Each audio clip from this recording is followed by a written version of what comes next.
काशी को भगवान शिव की नगरी कहा जाता है और शास्त्रों में इस बात का वर्णन भी है कि भगवान शिव भगवान राम को अपना आराध्य मानते हैं और भगवान राम भी भगवान शिव को अपना आराध्य मानते हैं। हमारे साथ जुड़े हैं अरुण गोविल जी, जिनको प्रभु राम के रूप में भी देश और दुनिया पहचानती है और काशी में जोरदार तरीके से उनका स्वागत हुआ है। अरुण जी, बहुत बहुत स्वागत है काशी में आपका। और कल से ही आप काशी में भ्रमण कर रहे हैं, पहले तो अनुभव कैसा रहा? बहुत अच्छा अनुभव है, बहुत अच्छा अनुभव। पहले काशी में आने के बाद अनुभव अच्छा ना हो ये कभी हो ही नहीं सकता। अरुण जी, काशी की बात कर लें तो प्रधानमंत्री मोदी का संसदीय क्षेत्र है, यहाँ से वो तीसरी बार चुनाव लड़ रहे हैं। लोगों का क्या समर्थन दिख रहा है? आप भी लोगों से मुलाकात कर रहे हैं। बहुत अच्छा समर्थन है उनके लिए। उनको समर्थन यहाँ के लोगों का ही नहीं, हर जगह के लोगों का समर्थन है उनके लिए, पूरे देश का समर्थन है उनके लिए।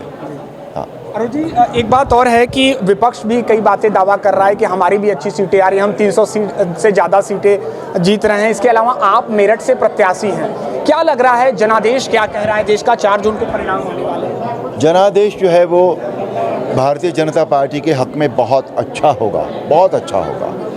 अब विपक्ष का काम है, अब वो कहते हैं ना कि लोगों का काम है कहना, कुछ तो लोग कहेंगे, तो वो ये विपक्ष वाली की बात जो है बस वही है और कुछ नहीं। काशी से ऐसी स्मृतियां जो आपकी जुड़ी हुई हों, क्योंकि आज बहुत सारे ऐसे लोग हैं जो आज भी आपको उसी छवि में देखते हैं जिस छवि के लिए आप जाने जाते हैं। कुछ ऐसी स्मृतियां काशी से, पूर्वांचल से?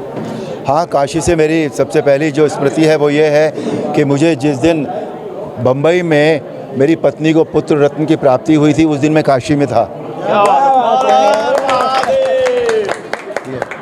फिर एक बार रामायण की टीम के साथ यहाँ आना हुआ था, तब गंगा जी में हम लोग बैठे थे नाव में, और पूरी काशी जो थी वो पूरी काशी के तीर पर थी बिल्कुल। 5 किलोमीटर का जो पूरा आपका घाट है, बल्कि अब ज़्यादा होगा अब तो, वहाँ सिर्फ भक्त थे और कुछ नहीं था वहाँ। कहते हैं कि उससे बड़ी भीड़ काशी में आज तक कभी नहीं है।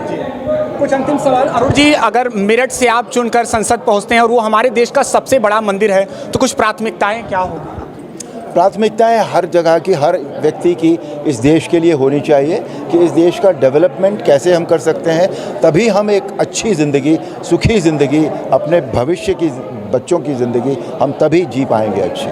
अयोध्या में प्रभु राम मंदिर का प्राण प्रतिष्ठा हो गया, उसको लेकर आप क्या कहेंगे? कुछ ऐसे भी धार्मिक स्थल हैं जहां पर देश की नज़र बनी हुई है, काशी अयोध्या के बाद अब मथुरा पर भी देश की नज़र है, उसका भी जो समाधान है, विवाद है, वो भी इतिहास जो गलत कर दिया गया उसे ठीक होना चाहिए और वो होगा। एक अंतिम सवाल अरुण जी, आपके एक पोस्ट की भी अंतिम में काफ़ी चर्चा रही, जिसमें आपने जिक्र किया था कि कहीं न कुछ लोगों के बारे में, चरित्र के बारे में बाद में हमें पता चलता, उसको लेकर काफ़ी बातें कही गई। वो पोस्ट एक रेगुलर पोस्ट था।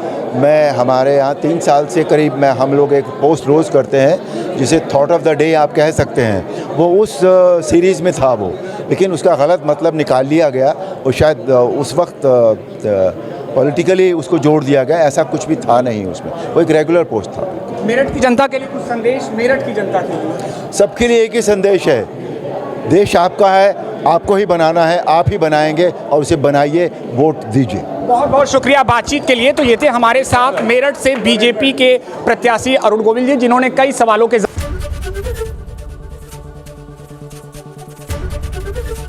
एबीपी गंगा, खबर आपकी, जुबान आपकी।